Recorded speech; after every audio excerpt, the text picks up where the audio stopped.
ನಾವೆಲ್ಲ ಅನೇಕ ಜ್ಯೋತಿಷ್ಕರ ಹತ್ತಿರ ಹೋದಾಗ ಅವರು ಮೊದಲು ಹೇಳ್ತಕ್ಕಂತಹದ್ದೇ ಒಂದು, ನಿಮ್ಮ ಕುಲದೇವರನ್ನ ನಿಮ್ಮ ಹಿರಿಯರು ಪೂಜೆ ಸತ್ಕಾರಗಳನ್ನ ಮಾಡಿ ಗೌರವ ನೀಡ್ತಾ ಇದ್ರು, ಆದ್ರೆ ನೀವು ಯಾವುದನ್ನೂ ಕೂಡ ಮಾಡ್ತಾ ಇಲ್ಲ, ಆದ್ದರಿಂದ ನಿಮಗೆ ಅನಿಷ್ಟ ಬಂದಿದೆ ಅಂತ ಈ ರೀತಿಯ ಅನೇಕ ಜ್ಯೋತಿಷ್ಕರು ಹೇಳೋದನ್ನ ನಾವು ನೋಡ್ತೇವೆ. ಅದರಿಂದಲೇ ಯಾವುದೇ ಒಂದು ಕೆಲಸ ಮನೆಯಲ್ಲಿ ಹೊಸದಾಗಿ ಆರಂಭ ಮಾಡಬೇಕಾದರೆ ಅಥವಾ ದೊಡ್ಡ ದೊಡ್ಡ ಕೆಲಸಗಳಲ್ಲಿ ಕೈಯನ್ನ ಹಾಕಬೇಕಾದಂತ ಸಂದರ್ಭದಲ್ಲಿ ಮನೆ ದೇವರು ಅಂತ ಯಾರಿದ್ದಾರೋ ಆ ಮನೆ ದೇವರಿಗೆ ಮೊದಲು ಒಂದು ಮುಡಿ ಕಾಣಿಕೆ ಅಥವಾ ನಮಸ್ಕಾರಾದಿಗಳನ್ನು ಸಲ್ಲಿಸಿ ಆ ಕೆಲಸವನ್ನು ಆರಂಭ ಮಾಡಬೇಕು.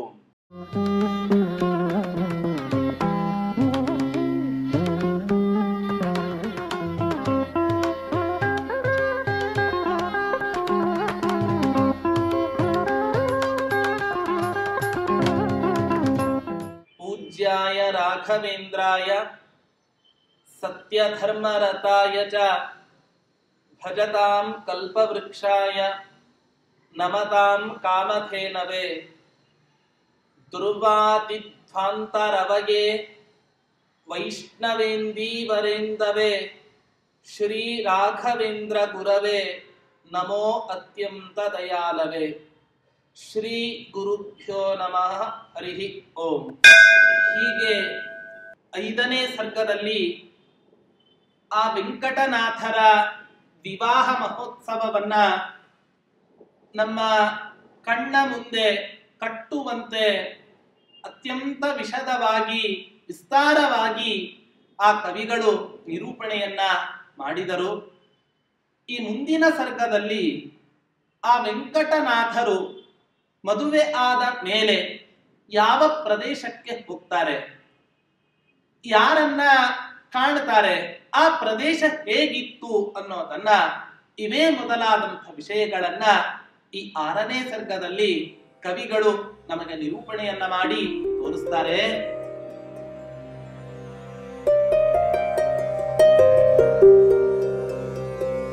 ವಧ್ವಾ ಸಾಕಂ ತತ್ರ ತುಂಡೀರದೇಶೇ ವಾಸಂ ಕೃತ್ವಾ ವೆಂಕಟಾರ್ಯೋ ಮಹಾತ್ಮಾ ವಂಶಾಚಾರ್ಯಂ ಶ್ರೀಸುಧೀಂದ್ರಂ ದಿದ್ರಕ್ಷುಃ ಚಾರುಪ್ರಜ್ಞಃ ಪ್ರಾವಿಶಚ್ಚೋಲದೇಶಂ.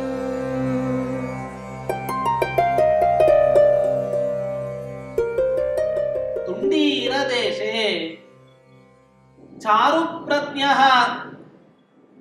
ವೆಂಕಟನಾಥರ ಪಾಂಡಿತ್ಯ ಯಾವ ರೀತಿಯಾಗಿ ಇತ್ತು? ಚಾರು, ಅತ್ಯಂತ ಮನೋಹರವಾಗಿ ಅವರಲ್ಲಿ ಪಾಂಡಿತ್ಯ ತುಂಬಿ ತುಳುಕುತ್ತಾ ಇತ್ತು. ಯಾಕೆ? ನಾವೆಲ್ಲ ಇವತ್ತಿನ ದಿನ ಅಧ್ಯಯನ ಮಾಡುವ ಕಾಲಕ್ಕೆ ಸರಿಯಾಗಿ ಮಾಡಿ ಮುಗಿದ ನಂತರ ಅದನ್ನ ಶಿಷ್ಯರಿಗೆ ವಿನಿಯೋಗಿಸದೇ ಇದ್ದರೆ ಅದು ನಿಂತ ನೀರಾಗಿ ಹಾಳಾಗಿ ಹೋಗಿಬಿಡತ್ತಂತೆ ಆ ವಿದ್ಯೆ. ಆದರೆ ವೆಂಕಟನಾಥರ ಪಾಂಡಿತ್ಯ ಆ ರೀತಿಯಾಗಿ ಇರಲಿಲ್ಲ. ಚಾರುಪ್ರಜ್ಞ, ಅತ್ಯಂತ ಉತ್ತಮವಾದಂಥ ಪಾಂಡಿತ್ಯವನ್ನ ಅವರು ಗಳಿಸಿಕೊಂಡಿದ್ರು. ಯಾಕೆ ಅಂತ ಹೇಳಿದ್ರೆ ಒಂದು ಮಾತು ಬರುತ್ತೆ, ಯಶ್ಚ ಕ್ರಿಯಾವಾನ್ ಸಹ ಪಂಡಿತಃ. ಯಾರು ಸದಾಕಾಲ ಕ್ರಿಯಾಶೀಲರಾಗಿರ್ತಾರೋ ಅವರನ್ನ ಪಂಡಿತರು ಅಂತ ಪರಿಗಣನೆ ಮಾಡ್ತಾರೆ. ಈ ವೆಂಕಟನಾಥರು ಕೂಡ ತಮ್ಮ ಜೀವನದಲ್ಲಿ ಅನೇಕ ರೀತಿಯಾಗಿ ಕ್ರಿಯಾಶೀಲತೆಯಿಂದ ತಮ್ಮ ಎಲ್ಲ ವಿಧವಾದ ಅಧ್ಯಯನಗಳನ್ನ, ಪಾಠ ಪ್ರವಚನಗಳನ್ನ, ತಮ್ಮ ಆಚಾರ ಅನುಷ್ಠಾನಗಳನ್ನ ಬಿಡದೆ ಮಾಡ್ತಾ ಇದ್ರು. ಆದ್ದರಿಂದ ಅವರು ಚಾರುಪ್ರಜ್ಞ ಅಷ್ಟೇ ಅಲ್ಲ, ಅವರು ಮಹಾತ್ಮ, ಅತ್ಯಂತ ಮಹಾತ್ಮರೂ ಕೂಡ ಆಗಿದ್ರಂತೆ ಆ ವೆಂಕಟನಾಥರು. ಕೆಲವರಿಗೆಲ್ಲ ಜೀವನದಲ್ಲಿ ಬುದ್ಧಿ ಏನೋ ತುಂಬಾ ಚೆನ್ನಾಗಿರುತ್ತೆ, ಆದ್ರೆ ಭಗವಂತ ಆ ವ್ಯಕ್ತಿಗೆ ಧೈರ್ಯವನ್ನೇ ಕೊಟ್ಟಿರೋದಿಲ್ಲ. ಧೈರ್ಯವೇ ಇಲ್ಲದೆ ಇದ್ದ ಪಕ್ಷದಲ್ಲಿ ಆ ಬುದ್ಧಿವಂತಿಕೆ ಕೆಲವೊಂದು ಸಲ ಕೈ ಕೊಡ್ಲಿಕ್ಕೆ ಅವಕಾಶ ಆಗತ್ತೆ. ಆದ್ರೆ ಈ ವೆಂಕಟನಾಥರಲ್ಲಿ ಪರಮಾತ್ಮ ಕೇವಲ ಪಾಂಡಿತ್ಯವನ್ನ ಮಾತ್ರ ದಯಪಾಲಿಸಲಿಲ್ಲ, ಪಾಂಡಿತ್ಯದ ಜೊತೆಗೆ ಅತ್ಯಂತ ಅಭೂತಪೂರ್ವವಾದಂತಹ ಧೈರ್ಯವನ್ನು ಕೂಡ ಆ ವೆಂಕಟನಾಥರಿಗೆ ಆ ಭಗವಂತ ದಯಪಾಲಿಸಿದ್ದ. ಇಂಥ ಆ ವೆಂಕಟನಾಥರು ತಮ್ಮ ಹೆಂಡತಿ ಸಮೇತರಾಗಿ ಆ ತುಂಡೀರ ದೇಶದಲ್ಲಿ, ತುಂಡೀರ ದೇಶ ಅಂತ ಬಿಟ್ರೆ ಕಾಂಚಿ ಪ್ರಾಂತ್ಯ ಅಂತ ಇವತ್ತಿನ ದಿನ ಆ ಪ್ರದೇಶವನ್ನ ಕರೀತಾರೆ. ಅಂಥ ಪ್ರದೇಶದಲ್ಲಿ ಆ ತಮ್ಮ ಹೆಂಡತಿ ಒಟ್ಟಿಗೆ ಕೂಡಿಕೊಂಡು ತಮ್ಮ ಸಂಸಾರ ಜೀವನವನ್ನ ಆರಂಭ ಮಾಡಿದ್ದಾರಂತೆ ಈ ವೆಂಕಟನಾಥರು. ಯಾಕೆ? ಮದುವೆ ಆಗೋ ತನಕ ಪ್ರತಿಯೊಬ್ಬ ಪುರುಷ ಕೇವಲ ದ್ವಿಭುಜರಾಗಿರ್ತಾನೆ. ಮದುವೆ ಆದ ಮೇಲೆ ಅದೇ ಪುರುಷ ಚತುರ್ಭುಜನಾಗ್ತಾನೆ. ಯಾಕೆ? ಇವನ ಅರ್ಧ ದೇಹವನ್ನ ಕಸಿದುಕೊಂಡಂತಹ ಯಾವ ಅರ್ಧಾಂಗಿ ಇದ್ದಾಳೋ ಅವಳು ಬಂದಿರ್ತಾಳೆ. ಆದ್ದರಿಂದ ಕೇವಲ ತನಗೋಸ್ಕರ ಮಾತ್ರ ಇವತ್ತಿನಿಂದ ಮದುವೆ ಆದ ಮೇಲೆ ಜೀವನವನ್ನ ನಡೆಸ್ತಕ್ಕಂತಹದ್ದಲ್ಲ ಹೊರತು ತನ್ನ ಒಟ್ಟಿಗೆ ಎಲ್ಲವನ್ನೂ ಪರಿತ್ಯಾಗ ಮಾಡಿ ಬಂದಂತಹ ಯಾವ ಕನ್ಯೆ ಇದ್ದಾಳೆ ಆ ಕನ್ಯೆ ಉದ್ದೇಶದಿಂದಲೂ ಕೂಡ ತಾನು ಈ ಜೀವನವನ್ನ ನಡೆಸಬೇಕು. ಆದ್ದರಿಂದ ಅಂಥ ತುಂಡೀರ ದೇಶದಲ್ಲಿ ಈ ವೆಂಕಟನಾಥರು ತಮ್ಮ ಮಡದಿಯಾದ ಸರಸ್ವತಿ ದೇವಿ ಒಟ್ಟಿಗೆ ಸಂಸಾರವನ್ನ ಕೂಡಿ ಆ ಜೀವನವನ್ನ ನಡೆಸ್ತಾ ಇದ್ದಾರಂತೆ ಆ ವೆಂಕಟನಾಥರು. ಆ ಸಂದರ್ಭದಲ್ಲಿ ಮದುವೆ ಆದ ಮೇಲೆ ಒಂದು ದಿನವೂ ಕೂಡ ನಮ್ಮ ಕುಲಗುರುಗಳನ್ನ ನಾವು ದರ್ಶನ ಮಾಡಲಿಲ್ಲ. ನಾವೆಲ್ಲ ಅನೇಕ ಜ್ಯೋತಿಷ್ಕರ ಹತ್ತಿರ ಹೋದಾಗ ಅವರು ಮೊದಲು ಹೇಳ್ತಕ್ಕಂತಹದ್ದೇ ಒಂದು, ನಿಮ್ಮ ಕುಲದೇವರನ್ನ ನಿಮ್ಮ ಹಿರಿಯರು ಪೂಜೆ ಸತ್ಕಾರಗಳನ್ನ ಮಾಡಿ ಗೌರವ ನೀಡ್ತಾ ಇದ್ರು, ಆದ್ರೆ ನೀವು ಯಾವುದನ್ನೂ ಕೂಡ ಮಾಡ್ತಾ ಇಲ್ಲ, ಆದ್ದರಿಂದ ನಿಮಗೆ ಅನಿಷ್ಟ ಬಂದಿದೆ ಅಂತ ಈ ರೀತಿಯ ಅನೇಕ ಜ್ಯೋತಿಷ್ಕರು ಹೇಳೋದನ್ನ ನಾವು ನೋಡ್ತೇವೆ. ಅದರಿಂದಲೇ ಯಾವುದೇ ಒಂದು ಕೆಲಸ ಮನೆಯಲ್ಲಿ ಹೊಸದಾಗಿ ಆರಂಭ ಮಾಡಬೇಕಾದರೆ ಅಥವಾ ದೊಡ್ಡ ದೊಡ್ಡ ಕೆಲಸಗಳಲ್ಲಿ ಕೈಯನ್ನ ಹಾಕಬೇಕಾದಂತ ಸಂದರ್ಭದಲ್ಲಿ ಮನೆ ದೇವರು ಅಂತ ಯಾರಿದ್ದಾರೋ ಆ ಮನೆ ದೇವರಿಗೆ ಮೊದಲು ಒಂದು ಮುಡಿ ಕಾಣಿಕೆ ಅಥವಾ ನಮಸ್ಕಾರಾದಿಗಳನ್ನು ಸಲ್ಲಿಸಿ ಆ ಕೆಲಸವನ್ನು ಆರಂಭ ಮಾಡಬೇಕು. ಈಗಿನ ಕಾಲದ ಮನೆ ದೇವರು ಅಂತ ಬಿಟ್ರೆ ಯಾರು? ಹೆಂಡಂದ್ರೆ ಮನೆ ದೇವರು.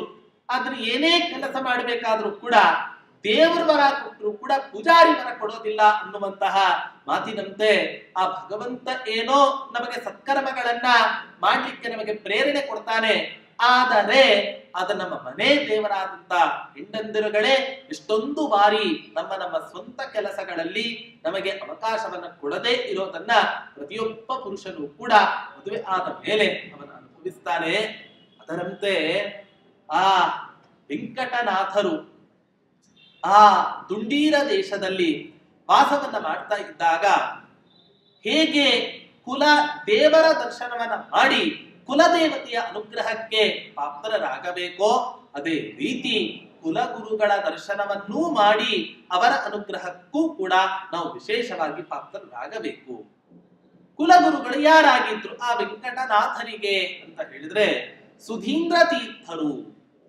ಇಡೀ ಈ ಆ ಒಂದು ಪರಂಪರೆಯಲ್ಲಿ ಬರತಕ್ಕಂತಹ ಜ್ಞಾನಿಗಳಲ್ಲಿ ಅತ್ಯಂತ ಶ್ರೇಷ್ಠರಾಗಿರತಕ್ಕಂತಹ ವಿದ್ವತ್ತನ್ನ ಸಂಪಾದನೆ ಮಾಡಿದಂತಹ ಯತಿಗಳು ಆ ಸುಧೀಂದ್ರ ತೀರ್ಥರು.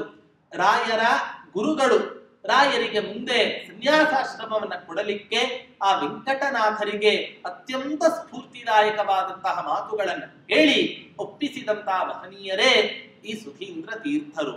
ಆ ಸುಧೀಂದ್ರ ತೀರ್ಥರೇ ಈ ವೆಂಕಟನಾಥರ ಒಂದು ಕುಟುಂಬಕ್ಕೆ ಕುಲ ಗುರುವಿನ ಸ್ಥಾನವನ್ನ ತುಂಬಿಕೊಂಡಿದ್ದು.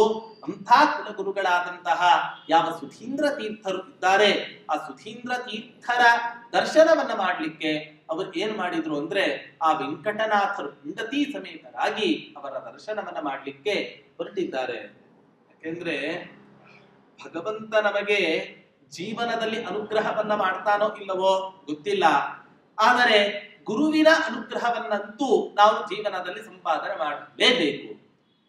ಈ ಕಡೆ ಗುರುವಿನ ಅನುಗ್ರಹವೂ ಇಲ್ಲ, ದೇವರ ಅನುಗ್ರಹ ಇಲ್ಲ ಅಂದ್ರೆ ಗುರುಗಳು ಏನೋ ರಕ್ಷಣೆ ಮಾಡ್ತಾರೆ ಅಂತ ಹೇಳಬಹುದು. ಆದ್ರೆ ಗುರುವಿನ ಅನುಗ್ರಹ ಇಲ್ಲ ಅಂದ್ರೆ ದೇವರು ಆ ರೀತಿಯಾಗಿ ಹೇಳ್ತಾನ, ದೇವರು ನಮ್ಮನ್ನ ಹತ್ತಿರವೂ ಕೂಡ ಸೇರಿಸೋದಿಲ್ಲ. ಯಾಕೆ? ಪ್ರತಿಯೊಬ್ಬ ಗುರುವೂ ಕೂಡ ಆ ಭಗವಂತನ ಅತ್ಯಂತ ಅಪರಿಮಿತವಾದಂತಹ ಭಕ್ತನಾಗಿರ್ತಾನೆ. ಆದ್ದರಿಂದ ಆ ಭಕ್ತ ಯಾವತ್ತೂ ಕೂಡ ಆ ಭಕ್ತ ಏನು ಮಾಡ್ತಾನೆ ಅಂತ ಹೇಳಿದ್ರೆ, ಗುರುವಿನ ದರ್ಶನವನ್ನ ಮಾಡಲಿಕ್ಕೆ ಅಪೇಕ್ಷೆಯನ್ನ ಪಡ್ತಾನೆ.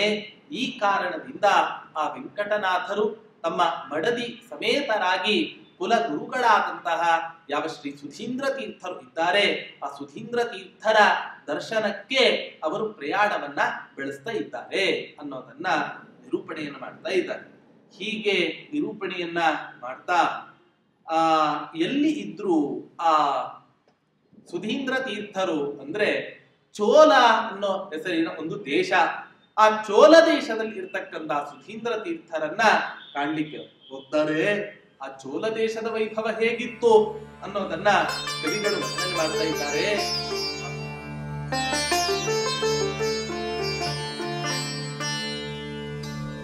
ಮಂದಂ ಮಂದಂ ಮಾರುತ ಸ್ಪರ್ಶ ಮಾತ್ರಾತ್ ನಿರ್ಮರ್ಯಾದಂ ಯತ್ರ ನಿಶ್ಯಂದಮಾನೈಃ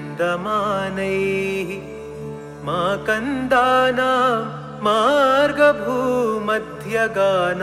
ಪೃಥ್ವೀ ಚೈತ್ರೇಶ್ವಾತ್ತಪಂಕಾಮರಂದೈಃ.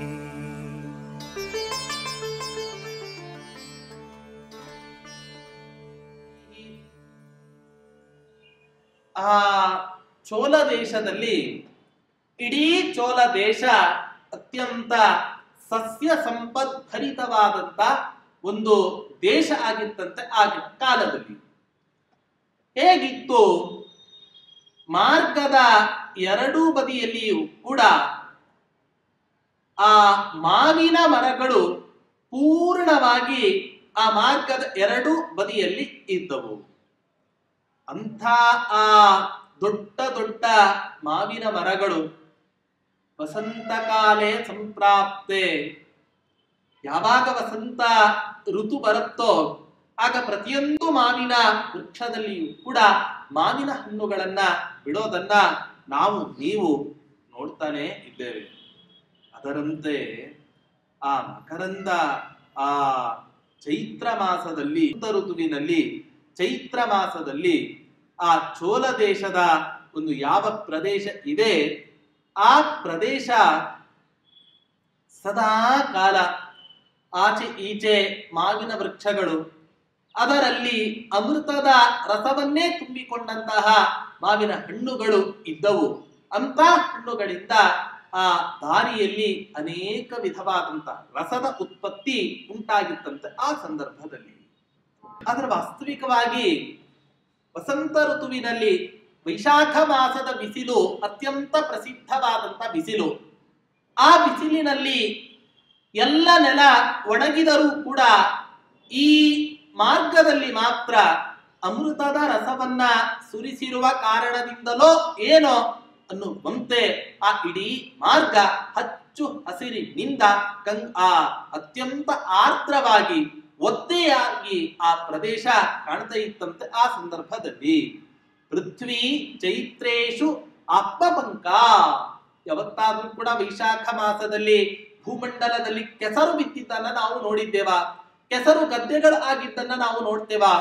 ಹೇಗೆ ನೋಡೋದಿಲ್ಲವೋ, ಆದರೆ ಈ ಸಂದರ್ಭದಲ್ಲಿ ಮಾತ್ರ ವಿಚಿತ್ರವಾಗಿ ಚೈತ್ರ ಮಾಸ ವಸಂತ ಋತುವಿನ ಆ ಒಂದು ಆ ಕಾಲದಲ್ಲಿ ಎಲ್ಲ ದಾರಿಯೂ ಕೂಡ ಕೆಸರು ಗದ್ದೆಯಂತೆ ಆಯಿತು. ಯಾಕೆ ಅಂತ ಹೇಳಿದರೆ, ಆ ದಾರಿ ಬದಿಯಲ್ಲಿ ಬಿಟ್ಟ ಯಾವ ಮಾವಿನ ವೃಕ್ಷಗಳು ಇದೆ, ಆ ಮಾವಿನ ವೃಕ್ಷಗಳಲ್ಲಿ ಬಿಟ್ಟ ಯಾವ ಮಾವಿನ ಹಣ್ಣು, ಅದರ ರಸ ಪೂರ್ತಿ ಆ ದಾರಿಯುದ್ದಕ್ಕೂ ಕೂಡ ಆಗಿರೋದ್ರಿಂದ ಮಕರಂದ ರಸವನ್ನೇ ಸುರಿಸ್ತಾ ಇದೆಯೋ ಏನೋ ಅನ್ನುವಂತೆ ತೋರ್ತಾ ಇದೆ ಅಂತ ಹೇಳಿ ಆ ಚೋಲ ದೇಶದ ಒಂದು ವೈಭವವನ್ನ ಆ ಕವಿಗಳು ವರ್ಣನೆಯನ್ನ ಮಾಡ್ತಾ ಇದ್ದಾರೆ.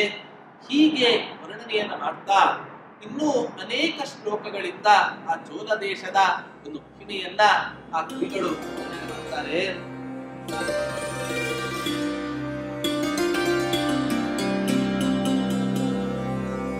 ಸಹ್ಯಕ್ಷ್ಮಾ ಬೃನ್ನಂದಿನಿ ತೀರದೇಶೇ ಭೂಯೋ ಭೂಯೋ ಭೂಸುಪರ್ವಾ अग्रहाराः ग्रामे ग्रामे तद्गृहाणां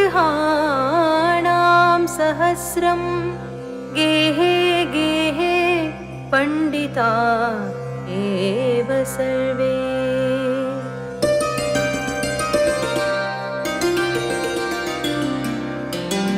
ಅದಕ್ಕೋಸ್ಕರ ಈ ಸುಧೀಂದ್ರ ತೀರ್ಥರು ಚೋಳ ದೇಶವನ್ನ ಆರಿಸಿಕೊಂಡಿದ್ದರು ಅಂತ ಆಲೋಚನೆ ಮಾಡ್ತಾ ಹೋದರೆ ಅದಕ್ಕೆ ಕಾರಣವನ್ನ ಈ ಶ್ಲೋಕ ನಿರೂಪಣೆಯನ್ನ ಮಾಡ್ತಾ ಇದೆ. ಏನಪ್ಪಾ ಅಂತ ಹೇಳಿದ್ರೆ, ಈ ಕಾವೇರಿ ನದಿ ತೀರ, ಆ ಕಾವೇರಿ ನದಿ ತೀರದಲ್ಲಿ ಅವರು ಇರ್ತಾರೆ. ಈ ಕಾವೇರಿ ನದಿಯಾರ ಮಗಳು? ಸಹರಕ್ಷ್ಮಾ ಸಖ್ಯ ಪರ್ವತದ ಮಗಳೇ ಈ ಕಾವೇರಿ ನದಿ ಆಗಿದ್ದಾಳೆ. ಅವಳು ಚೋಳ ದೇಶದ ಅನೇಕ ಪ್ರಾಂತ್ಯಗಳಲ್ಲಿ ಅನೇಕ ರೀತಿಯಲ್ಲಿ ಆ ತೊರೆಗಳನ್ನ ನಿರ್ಮಾಣ ಮಾಡಿಕೊಂಡು ಆ ಕಾವೇರಿ ನದಿ ಹರಿತಾ ಇರ್ತಾಳೆ. ಅಂಥ ಆ ನದಿ ತೀರದಲ್ಲಿ ಅನೇಕ ಬ್ರಾಹ್ಮಣರ ಅಗ್ರಹಾರಗಳೆಲ್ಲವೂ ಕೂಡ ಇದ್ದವಂತೆ. ಆ ಸಂದರ್ಭದಲ್ಲಿ ಈಗಿನ ಕಾಲದಲ್ಲಿ ಅಗ್ರಹಾರ ಅಂದ್ರೆ ಏನು ಅನ್ನುವಂತಹ ಕೇಳುವಂತ ಒಂದು ಸಂದರ್ಭ ಬಂದಿದೆ. ಆದರೆ ಹಿಂದಿನ ಕಾಲದಲ್ಲಿ ನಾವೆಲ್ಲರೂ ಕೂಡ ಗಮನಿಸಬೇಕು, ಯಾರ್ಯಾರು ಶುದ್ಧ ವೈದಿಕ ಸಂಪ್ರದಾಯವನ್ನ ಪಾಲಿಸ್ತಕ್ಕಂತಹ ವೈದಿಕರು ಇದ್ದರೋ ಆ ಎಲ್ಲ ವೈದಿಕರು ಕೂಡ ತಮ್ಮ ಸಂಸಾರದ ಜೀವನವನ್ನ ಎಲ್ಲಿ ನಡೆಸ್ತಾ ಇದ್ರು ಅಂದ್ರೆ ಕಾವೇರಿ ನದಿ ಪ್ರಾಂತ್ಯದಲ್ಲಿ, ಅನೇಕ ನದಿಗಳ ಪ್ರಾಂತ್ಯದಲ್ಲಿ, ಕಾವೇರಿ ನದಿ ಅಂತ ಮಾತ್ರ ಅಲ್ಲ ಅನೇಕ ನದಿಗಳ ಪ್ರಾಂತ್ಯದಲ್ಲಿಯೇ ಆ ಎಲ್ಲ ಜನ ವಿದ್ವಾಂಸರು ಕೂಡ ಅದನ್ನ ನಡೆಸ್ತಾ ಇರ್ತಾರೆ. ಅಂಥ ಸಂದರ್ಭದಲ್ಲಿ ಏನಾಗತ್ತೆ ಅಂತ ಹೇಳಿದ್ರೆ, ತದ್ಗೃಹಾಣಾಂ ಸಹಸ್ರಂ, ಅಷ್ಟೇ ಅಲ್ಲ ಆ ಬ್ರಾಹ್ಮಣರ ಮನೆಗಳೂ ಕೂಡ ಅಗ್ರಹಾರಗಳು ಕೂಡ ಸಾವಿರ ಸಾವಿರ ಸಂಖ್ಯೆಯಲ್ಲಿ ಆ ಬ್ರಾಹ್ಮಣರ ಮನೆಗಳು ಆ ಸಂದರ್ಭದಲ್ಲಿ ಇದ್ದವು. ಮನೆಗಳಲ್ಲೆಲ್ಲರೂ ಕೂಡ ಹೆಂಗಿದ್ರು?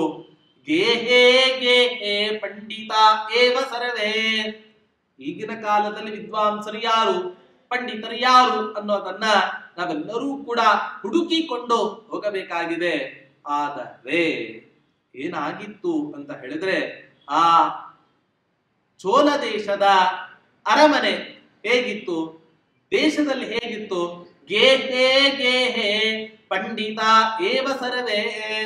ಪ್ರತಿಯೊಬ್ಬರ ಮನೆಯಲ್ಲೂ ಕೂಡ ವಿದ್ವಾಂಸರಿಲ್ಲದೆ ಇರ್ತಕ್ಕಂಥ ಮನೆ ಯಾವುದು ಕೂಡ ಆ ಮನೆಯಲ್ಲಿ ಇರ್ತಾ ಇರಲಿಲ್ಲ. ಅಂಥ ಒಂದು ಅದ್ಭುತವಾದಂತ ಮನೆ ಆ ಸಂದರ್ಭದಲ್ಲಿ ಉಂಟಾಯಿತು. ಅಂಥ ಮನೆಯನ್ನ ಈ ವೆಂಕಟನಾಥರು ಪ್ರವೇಶ ಮಾಡಿದರು ಅನ್ನೋದು. ಹೀಗೆ ಆ ಚೋಳ ದೇಶವನ್ನ ವರ್ಣನೆ ಮಾಡ್ತಾ ಮುಂದಿನ 4ನೆಯ ಶ್ಲೋಕದಲ್ಲಿಯೂ ಕೂಡ ಆ ಚೋಳ ದೇಶದ ಒಂದು ಮಹಿಮೆಯನ್ನ ವರ್ಣನೆ ಮಾಡ್ತಾ ಇದ್ದಾರೆ ಆ ಕವಿಗಳು. ಹೇಗಿದೆ ಆ ಚೋಳ ದೇಶ?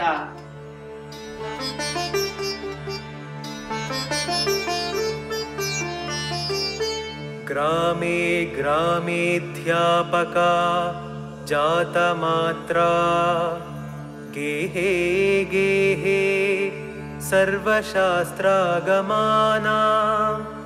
ಸಾಯಂ ಪ್ರಾತರ್ಹೋಮಧೂಮಾತಿ ನೀಲಂ ರೂಪೋಪೇತಂ ಯತ್ರ ನಿರೂಪಮಭ್ರಂ.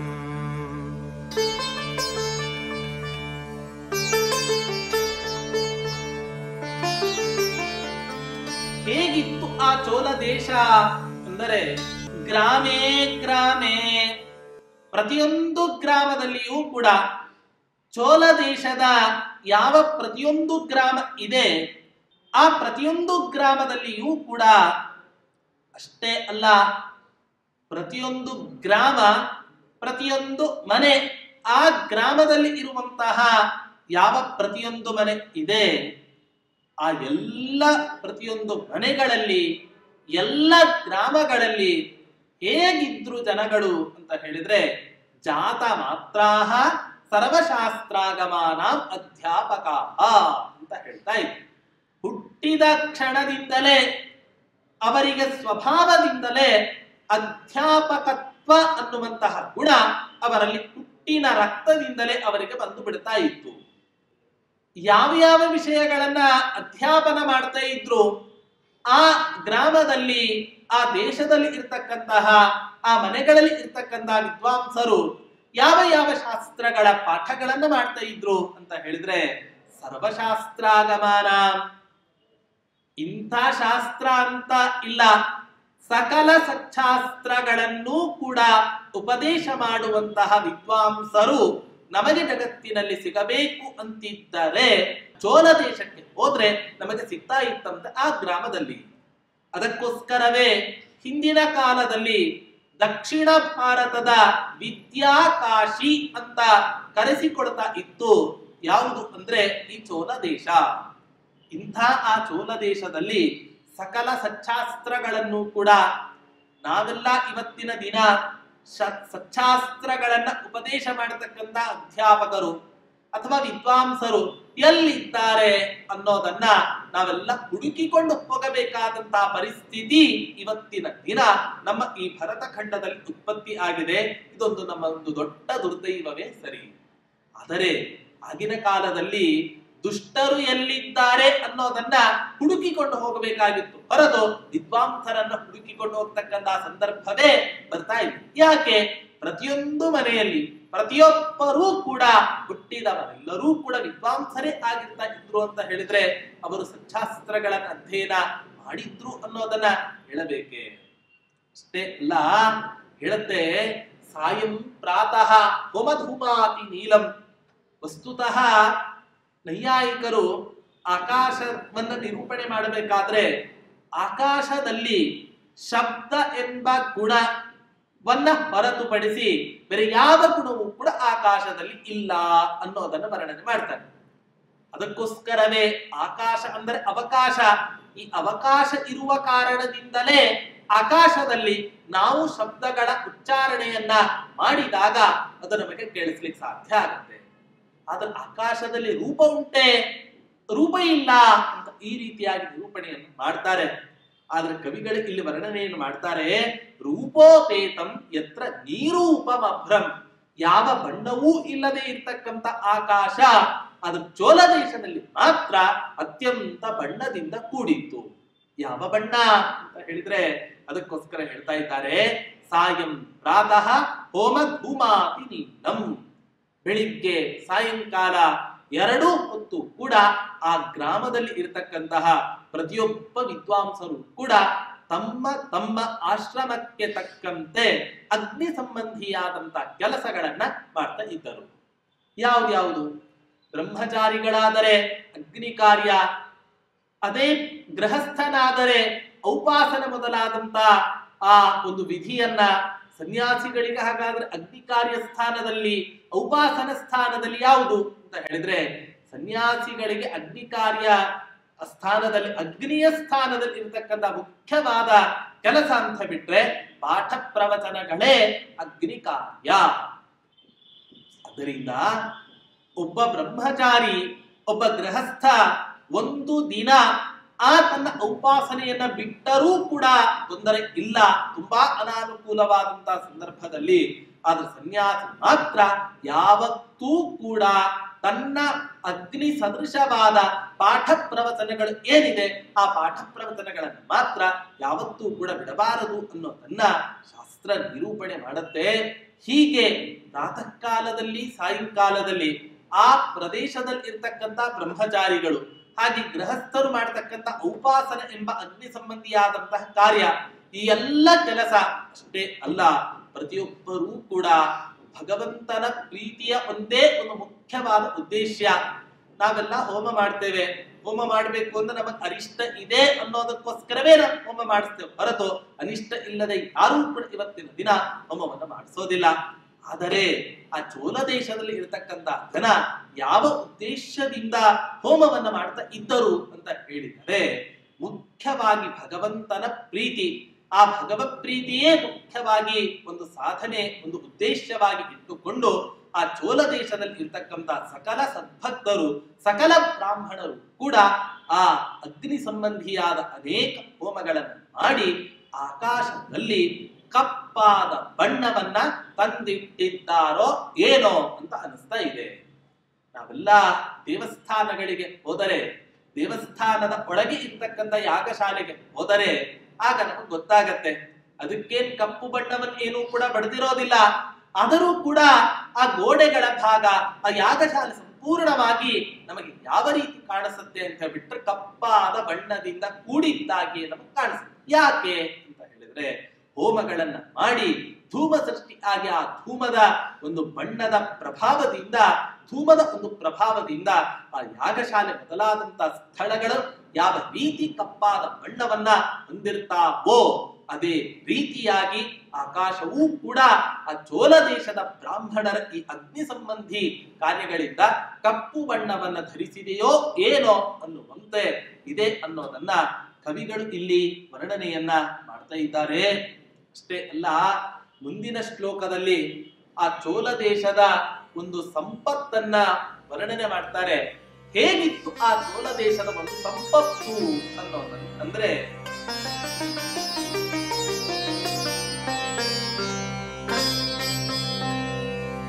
ನಿತ್ಯಂ ಯಸ್ಮಿನ್ನುರ್ವರೈವಾಖಲಾಭೂಃ ಸಾಲಾಃ ಪೂರ್ಣಾ ಏವ ಸರ್ವೇ ಫಲೋಘೈಃ ಪೃಥ್ವಿ ದೇವಾದೀಕ್ಷಿತಾ ಏವ ಸರ್ವೇ ಸಹ್ಯಕ್ಷ್ಮಾ ಬೃಹನ್ನಂದಿನಿ ಸನ್ನಿಧಾನಾತ್.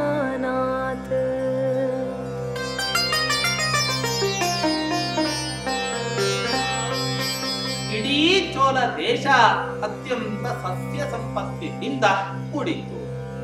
ಪ್ರತಿಯೊಬ್ಬ ಮನುಷ್ಯ ಜೀವನದಲ್ಲಿ ಬದುಕಲಿಕ್ಕೆ ಮುಖ್ಯ ಕಾರಣ ಇವತ್ತಿನ ದಿನ ಕೃಷಿ ಪ್ರಧಾನವಾದಂತ ದೇಶ ಆಗಿರೋದ್ರಿಂದಲೇ ಈ ಭರತ ಖಂಡದಲ್ಲಿ ಅನೇಕ ಕೋಟಿಗಟ್ಟಲೆ ಜನ ಆ ಸಸ್ಯ ಸಂಪತ್ತಿನಿಂದ ಇವತ್ತಿನ ದಿನ ಜೀವನವನ್ನ ನಿರ್ವಹಣೆ ಮಾಡಿ ತಮ್ಮ ಒಂದು ಜೀವನವನ್ನ ನಡೆಸೋದನ್ನ ನಾವು ನೋಡ್ತೇವೆ. ಯಾತಕ್ಕೋಸ್ಕರ ಆ ಚೋಳ ದೇಶದಲ್ಲಿ ಇರತಕ್ಕಂತ ಭೂಮಂಡಲ ಸಸ್ಯ ಸಂಪತ್ತಿನಿಂದ ಕೂಡಿತ್ತು ಅಂತ ಹೇಳಿದ್ರೆ, ಸಖ್ಯಕ್ಷ್ಮ ಬೃಹನ್ನಂದಿನಿ ಸನ್ನಿಧಾನ ಅಂತ ಹೇಳ್ತಾ ಇದೆ. ಸಖ್ಯ ಪರ್ವತದ ಮಗಳು ಈ ಕಾವೇರಿ ನದಿ. ಆ ಕಾವೇರಿ ನದಿಯ ಒಂದು ಸನ್ನಿಧಾನ ಇರೋ ಕಾರಣದಿಂದಲೇ ಅದರ ಸುತ್ತಮುತ್ತಲಿನ ಎಲ್ಲ ಪ್ರದೇಶವೂ ಕೂಡ ಅತ್ಯಂತ ಸಂಪದ್ಭರಿತವಾಗಿತ್ತು. ಸಂಪತ್ತು ಅಂದ್ರೆ ಇವತ್ತಿನ ದಿನ ಬೆಳ್ಳಿ, ಬಂಗಾರ, ಹಣಕಾಸು ಇದು ಮಾತ್ರ ಸಂಪತ್ತು ಅಂತ ಕರೆಯೋದಲ್ಲ ಹೊರತು, ಮುಖ್ಯವಾಗಿ ಈ ಎಲ್ಲ ಸಂಪತ್ತಿಗಿಂತಲೂ ಕೂಡ ಒಂದು ಮಾತು ಬರುತ್ತೆ, ಕೃಷಿ ನಾಶೇ ಸರ್ವಹಾನಿಹಿ ಅಂತ ಒಂದು ಮಾತು. ಕೃಷಿ ನಾಶ ಆಯಿತು ಅಂತ ಹೇಳಿಬಿಟ್ರೆ ಪ್ರಪಂಚ ಪೂರ್ಣ ನಾಶ ಆಗತ್ತೆ ಅಂತ ತಿಳ್ಕೋಬೇಕು. ಆದ್ದರಿಂದ ಇಡೀ ಪ್ರಪಂಚ ಇವತ್ತಿನ ದಿನ ನಿಂತುಕೊಂಡಿದೆ ಅಂತ ಹೇಳಿದ್ರೆ ಅದು ಕೃಷಿಯ ಒಂದು ಕಾರಣದಿಂದಲೇ ನಿಂತುಕೊಂಡಿದೆ ಹೊರತು ಬರೀ ಯಾವ ಕಾರಣದಿಂದಲೂ ಕೂಡ ಅಲ್ಲ. ಆದ್ದರಿಂದ ಆ ಕಾವೇರಿ ನದಿಯ ಸುತ್ತಮುತ್ತಲೇ ಇರತಕ್ಕಂತ ಯಾವ ಈ ಚೋಳ ದೇಶದ ಅನೇಕ ಗ್ರಾಮಗಳು, ಪ್ರಾಯ 100ಕ್ಕೆ 99% ಭಾಗ ಅತ್ಯಂತ ಸಸ್ಯ ಸಂಪದ್ಭರಿತವಾಗಿತ್ತು ಅನ್ನೋದನ್ನ ವರ್ಣನೆ ಮಾಡ್ತಾ ಇದ್ದಾರೆ. ಅಷ್ಟೇ ಅಲ್ಲ, ಅಲ್ಲಿರ್ತಕ್ಕಂತಹ ಬ್ರಾಹ್ಮಣರೆಲ್ಲರೂ ಕೂಡ ಹೇಗಿದ್ದವು ಅಂತ ಹೇಳಿದ್ರೆ, ಅಲ್ಲಿರ್ತಕ್ಕಂತಹ ವೃಕ್ಷಗಳೆಲ್ಲವೂ ಕೂಡ ಹೇಗಿತ್ತು, ಫಲೌಘೈಹಿ ಪೂರ್ಣಾಃ ಏವ. ಯಾವುದೇ ಮರ ನೋಡಿ ಆ ಮರದಲ್ಲಿ ಹಣ್ಣುಗಳು ಬಿಡದೆ ಇರತಕ್ಕಂತ ಮರವೇ ಆ ಚೋಳ ದೇಶದಲ್ಲಿ ಇರಲಿಲ್ಲ. ಅಂದರೆ ಯಾವ ಯಾವ ಮರಗಳು ಆ ಚೋಳ ದೇಶದಲ್ಲಿ ಇದ್ದವೋ ಆ ಎಲ್ಲ ಮರಗಳು ಕೂಡ ಹಣ್ಣುಗಳನ್ನು ಬಿಟ್ಟು ಪ್ರಜೆಗಳಿಗೆ ಅನುಕೂಲವನ್ನ ಮಾಡಿ ಕೊಡ್ತಾ ಇದ್ದಂತೆ ಆ ವೃಕ್ಷಗಳು. ಅಷ್ಟೇ ಅಲ್ಲ, ಸರ್ವೇ ಪೃಥ್ವಿ ದೇವಾಹ ದೀಕ್ಷಿತಾಹ ಏವ. ಈಗಿನ ಕಾಲದ ಬ್ರಾಹ್ಮಣರಂತೆ ಆಗಿನ ಕಾಲದ ಬ್ರಾಹ್ಮಣ ಇರಲಿಲ್ಲ. ಈಗಿನ ಕಾಲದ ಬ್ರಾಹ್ಮಣರನ್ನ ನೋಡಿದರೆ ಬ್ರಾಹ್ಮಣ ಹೌದೋ ಅಲ್ಲವೋ ಅನ್ನೋದನ್ನು ಪರೀಕ್ಷೆ ಮಾಡಿ ಕಳಿಸಬೇಕಾದಂತ ಒಂದು ಪರಿಸ್ಥಿತಿ ಇವತ್ತಿನ ದಿನ ನಮಗುಂಟಾಗಿದೆ.